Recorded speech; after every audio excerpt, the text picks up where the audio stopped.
il faut que je prenne un coup de vent là parce que c'est un roman qui m'a tellement énervé hein, que je sens que je vais bouillir quand je vais vous en parler. Donc il faut que j'ai un surplus de fraîcheur là parce que sinon ça va pas le faire.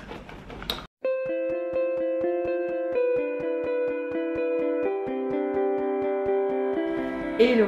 Alors dans cette vidéo, tournée très en retard, je sais, j'avais trop de trucs à faire. En plus la JAP elle se postait le week-end dernier, donc sincèrement j'ai fait du mieux que je pouvais. Donc voilà, cette vidéo c'est le bilan de lecture du mois de juin. Je vais vous parler de 4 livres que j'ai lus qui ont des ambiances plutôt différentes. On a des contemporains, du thriller et un essai.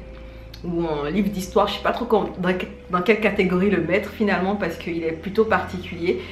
Et si je devais décrire généralement ce que juin a donné en termes de lecture, je vais dire que c'était un mois plutôt... je sais pas, c'est moyen on va dire.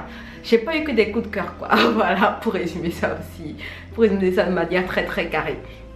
Alors du coup, comme je vous le disais, j'ai lu 4 bouquins et je vais vous les présenter un par un selon la chronologie de lecture. Et à la fin, je vous dirai celui que j'ai le plus apprécié. Enfin voilà, vous connaissez le topo, vous savez comment je fonctionne par rapport au wrap-up du mois. Donc sans plus tarder, let's go pour le premier bouquin. Le bouquin du mois, c'était Rose Royale suivi de la retraite du juge Wagner. C'est un recueil de 2 nouvelles qui sont plutôt noires en fait. La première nouvelle étant Rose Royale et la seconde étant la retraite du juge Wagner. Alors, Rose Royale, c'est l'histoire d'une quinquagénaire, je crois, plus de la cinquantaine quand même, qui va se retrouver un nouvel amour et on va lui espérer, on va lui souhaiter que cet amour se passe très bien parce qu'elle en a connu des crasses dans la vie, elle en a connu des amours vraiment très compliqués, très complexes. Et on se dit qu'à cet âge-là, on lui souhaiterait qu'elle rencontre l'homme de sa vie et que tout se passe bien et qu'ils aient une fin heureuse. Malheureusement, elle va retomber dans un cycle très comment dire compliqué et je dois dire que la particularité des 2 nouvelles en question de ce roman en fait c'est que à un moment donné on va nous introduire en fait un fusil, on va nous introduire une arme à feu, un calibre .38 qui finalement, vous savez comme le principe du fusil de Tchekhov va être utilisé à un moment donné. Donc malheureusement pour Rose, honnêtement l'histoire de Rose m'a fait mal parce que en soi, en fait, on la présente, vous savez quand on commence la nouvelle, on la présente comme une femme, vous savez, celle qui est plutôt sûre d'elle, qui sait ce qu'elle veut dans la vie, qui en a vu des choses et qui sait maintenant comment se comporter pour éviter certains trucs. Et là, elle rencontre un mec qui au premier abord est parfait, mais qui va en fait petit à petit l'enfermer dans un cercle, va l'enfermer, va l'isoler, va la couper de tous ses contacts et puis en fait elle va se retrouver perdue sans lui, elle ne pourra pas le quitter et après enfin, ça va dégénérer. Bref, c'est une histoire d'amour très noire qui ne va pas bien se terminer du tout. Ce sera pas ils eurent beaucoup des enfants et vécurent heureux, non, enfin loin de là. Bref, je vais pas vous spoiler plus que ça, je pense que vous avez dû deviner un peu ce qui va se passer mais honnêtement j'ai envie de dire encore, mais sérieux, en fait nous les femmes on a de bons instincts, parce que sincèrement si en fait un mec vous ne le sentez pas, barrez-vous je vous dis, parce que Rose Royale dans son histoire elle ne sentait pas le gars à un moment donné et elle avait encore le chat de se barrer parce que l'emprise n'était pas encore totale sur elle, mais elle a pris elle s'est dit mais non, c'est moi qui me fais des idées et puis voilà, et voilà, elle s'est fait avaler par le truc quoi, bref. L'histoire de Rose m'a fait mal au cœur. La retraite du juge Wagner, en fait, c'est l'histoire d'un juge qui est à la retraite, en fait. C'est un juge qui, tout au long de sa carrière, quand même, s'est fait pas mal d'ennemis. Hein. Et juste avant sa retraite, il a reçu des menaces de mort. Parce que, à cause de lui, des membres d'un gang sont morts. Et en fait, le gang a juré de prendre sa revanche un jour ou l'autre. Donc le juge Wagner il est à la retraite, voilà, il n'a rien à faire, il traîne là, il est un peu paranoïaque parce que du coup il a peur qu'on le tue, donc il surveille ses arrières, il se retourne tout le temps pour regarder ce qui se passe, dès qu'il voit des trucs suspects en fait il s'isole et il garde avec lui son petit flingue qui est aussi un 38. Donc voilà en fait on va nous raconter l'histoire de ce juge là qui s'ennuie et qui va essayer de remettre dans le droit chemin un petit genou qui était un peu perdu en fait voilà, dans la nature, dans je sais pas quoi, dans le banditisme. Donc voilà ce qui va se passer avec lui, et bien entendu c'est pas une fin jolie aussi quoi. Ouais, c'est pas très joli la fin. Bref, en tout cas de ces deux histoires, de ces deux nouvelles de Nicolas Mathieu, honnêtement c'est celle de Rose qui m'a fait mal, parce que je me suis dit Rose, oh mon Dieu, Rose, j'aurais aimé que tu finisses heureuse, mais bon, on peut pas tout avoir. Bref, ce que moi je retiens de tout ça, quand vous avez un instinct, barrez-vous, barrez-vous, oh, barrez-vous. Continue, et puis je vais vous parler de ce bouquin qui est Des baisers parfums tabac de Tayari. Pourquoi je dis Tayaris? À chaque fois je dis Tayaris alors que c'est Tayari. Donc Des baisers parfums tabac de Tayari Jones, qui va nous parler en fait de l'histoire. En fait, ça on va parler, on est dans les attentats des années 80. On va suivre deux filles qui se partagent le même père. De manière pas tout à fait équitable, parce que l'une est l'enfant caché, elle est née d'une union secrète, et l'autre est l'enfant que le père exhibe fièrement. Donc l'une est un enfant secret dont personne n'est censé être au courant, et l'autre est celle que tout le monde connaît. Et ce qui est intéressant, c'est qu'on va suivre chacune de ces deux filles là dans la narration de l'histoire.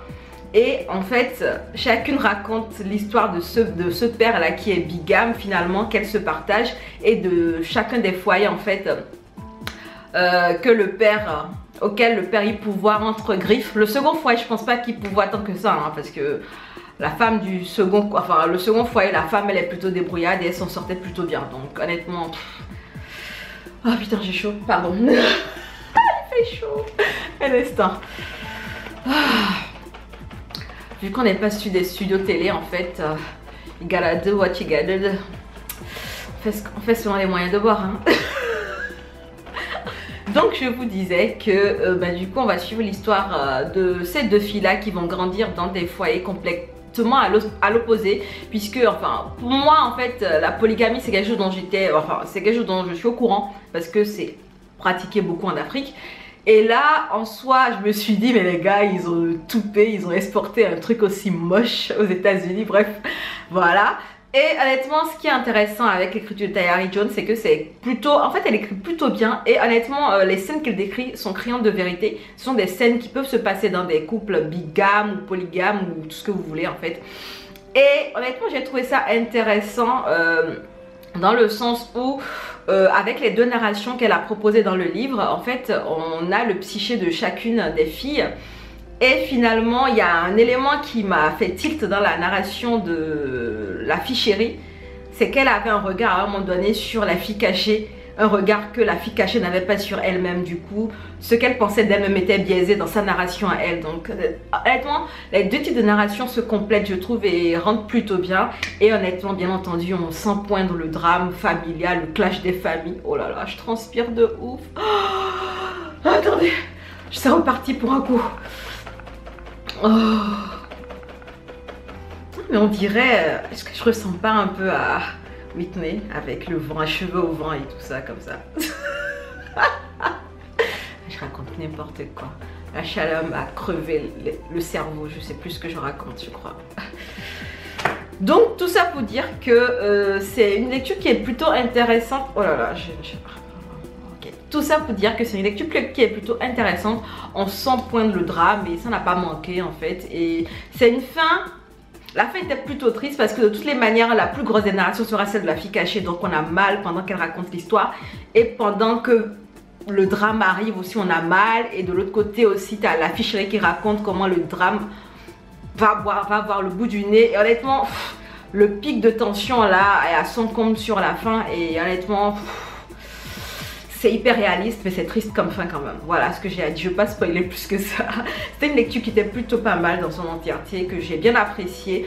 Et c'est juste que je me suis dit que j'aurais aimé une fin beaucoup plus heureuse. Mais bon, c'est la vie quoi. C'était vraiment très réaliste la fin que Tayari Jones a proposé, vraiment. C'est vraiment ce qui se passe quoi.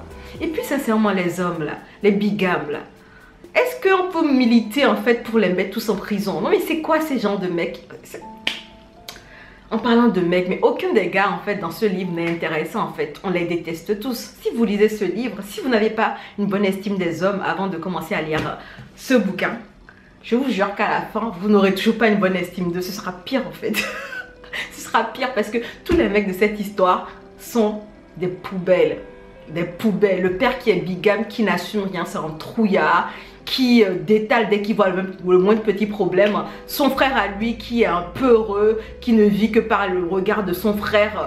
Il ne fait rien, c'est un mollusque qui ne prend aucune décision, qui ne fait rien. Il est juste là en tant que spectateur. Et puis tous les autres mecs, sincèrement... Parce que finalement il y a des histoires qui se passent, il y a des histoires qu'on nous raconte dans un salon de coiffure parce que la maman du premier foyer, elle est coiffeuse, du coup elle est souvent dans son salon à elle, on va parler des histoires de femmes, vous savez quand les femmes se retrouvent et puis papo de tout et de rien.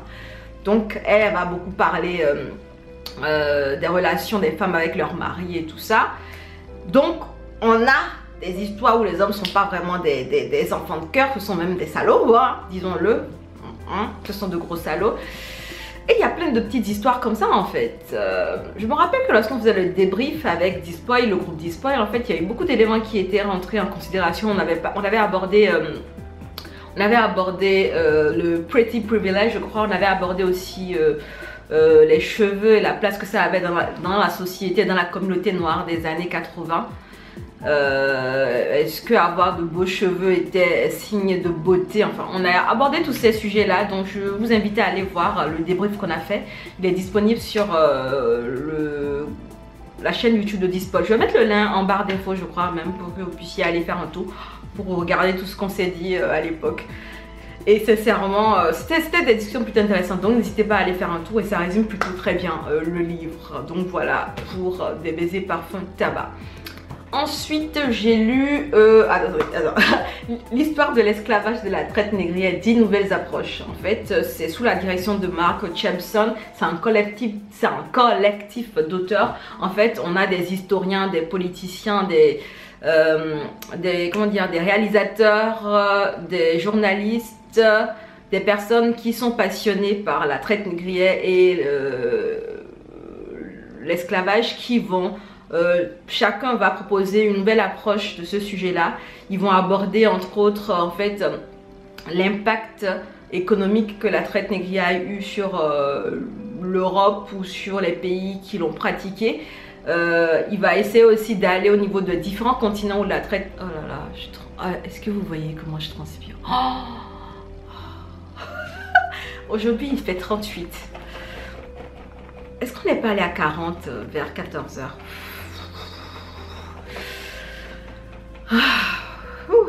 Ça va aller.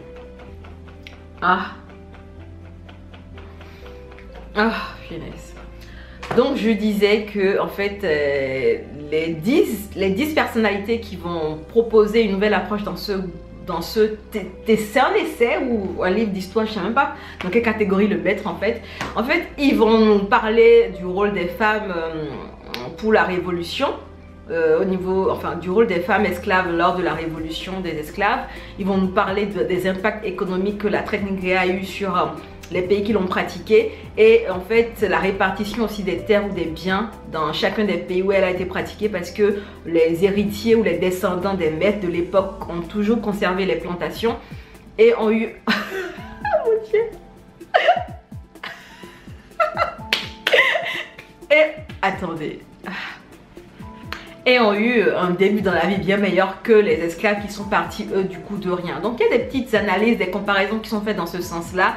Il y a aussi une volonté que chacune de ces personnalités-là a de vouloir documenter l'historique de ce qui s'est passé dans les détails, en passant par chacun des continents, des pays dans lesquels l'esclavage et la traite négrière s'est passé, et en voulant documenter ça pour permettre aux générations à venir d'avoir un point de vue global sur ce qui a été fait à cette époque-là. Donc j'ai trouvé ça très intéressant parce que c'était de nouveaux éléments auxquels j'avais pas forcément réfléchi et ils soulignaient des points plutôt intéressants. Donc écoutez, c'était une très bonne lecture pour ma part. Avant de vous parler du 4e et dernier roman, il faut que je prenne un coup de vent là parce que c'est un roman qui m'a tellement énervé que je sens que je vais bouillir quand je vais vous en parler. Donc il faut que j'ai un surplus de fraîcheur là parce que sinon ça va pas le faire. Un instant.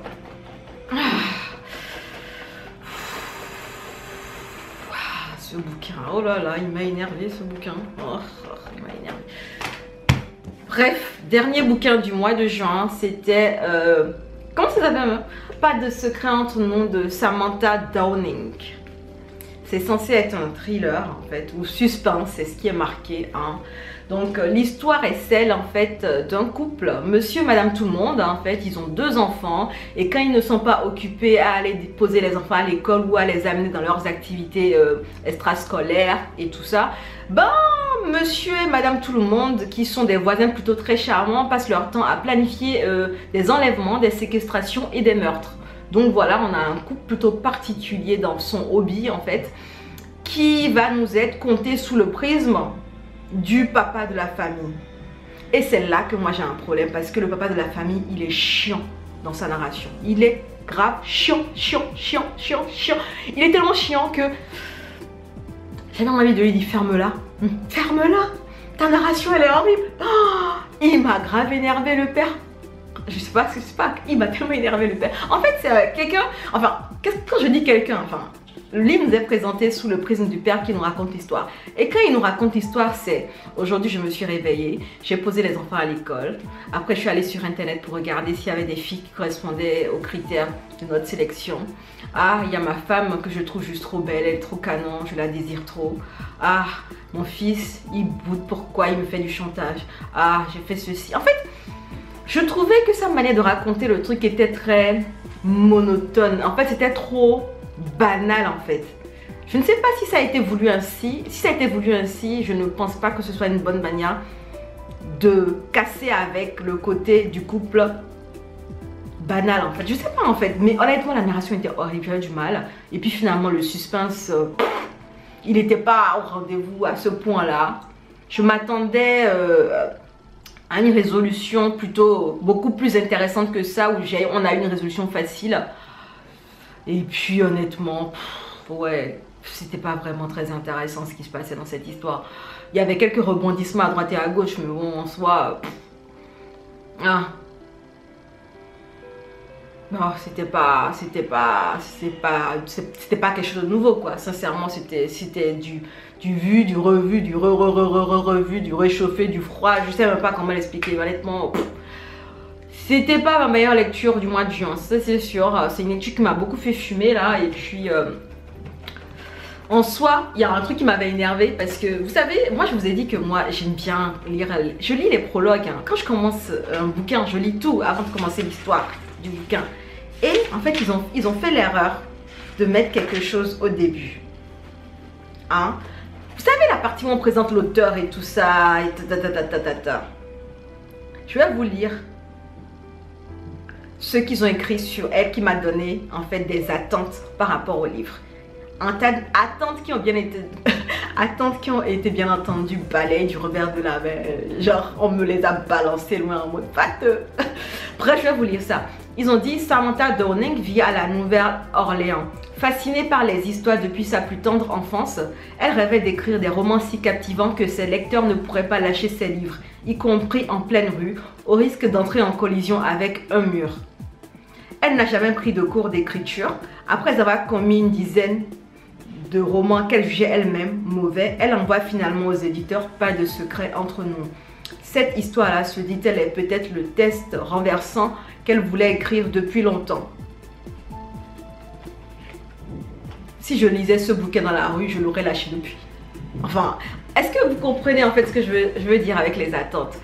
Plus tu me donnes des... En plus, on me l'a balancé en début de bouquin comme ça. Moi, je m'attends à ce que on ait du suspense, vois-tu, voilà, à tous les coins de rue.